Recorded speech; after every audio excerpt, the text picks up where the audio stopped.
So today I'm going to tell you a little bit about what you need to know about heavy metals, but not like heavy metal rock groups. Heavy metals as in the periodic table of elements. So they're called heavy because they have bigger atomic numbers, but the ones you need to know about are the dangerous ones. So of course you need trace bits of some metals, zinc, copper.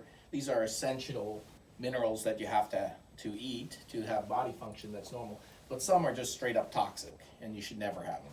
So the ones that are toxic are, of course, lead, and that's come into the news a lot lately because of Flint, Michigan, and their lead in their water problem.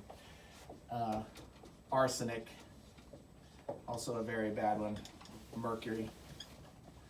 And then you got some that can be mostly good, cobalt, chromium, but can get toxic if you have too much. The way this comes to us is painless and progressive vision loss.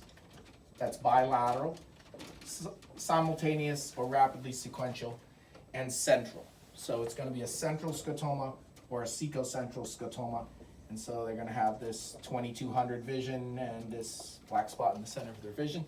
So that's why the heavy metals are always in the differential diagnosis of toxic nutritional optic neuropathies. And so whenever you're confronted with a painless progressive bilateral central scotoma, the top of the list is going to be toxic nutritional. However, our most common toxins are not heavy metals. Our most common toxin is alcohol.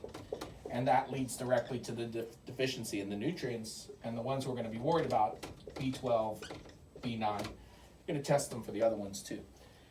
However, if this is negative, then our next go-to is the hereditary optic neuropathy, labor hereditary optic neuropathy, and then comes the heavy metal, because this is going to be a zebra. So the horse in the race is alcohol, B12, nutritional things, labor, and then the zebra is heavy metals. And so we're going to test for the heavy metals if they have a history. So the normal history, especially in a town like Houston, is they work in the industrial sector.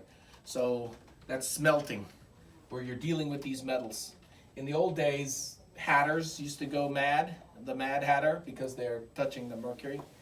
But in modern society, it's usually industrial people that are getting exposed here to the lead and the arsenic. The way that someone would get exposed to these things without industrial exposure is the water. And so you need to ask about well water or your weekend cabin in the woods or whatever it happens to be where the water supply needs to be tested. Or if you live in Flint, Michigan, just testing the water out of your tap. The alternative is someone's trying to kill you. So if you got high arsenic levels or any of these heavy metals, then we have to suspect poisoning in that setting. We've got serum tests, which are only good in the acute setting because it represents acute levels, the urine tests, and the hair tests. I would recommend that you consult with toxicology on which is the best test given your circumstance. So you need to know a little bit about heavy metals. It looks like toxic, nutritional, can mimic labor. You're going to ask about the water supply and industrial exposure, and then you're going to test them.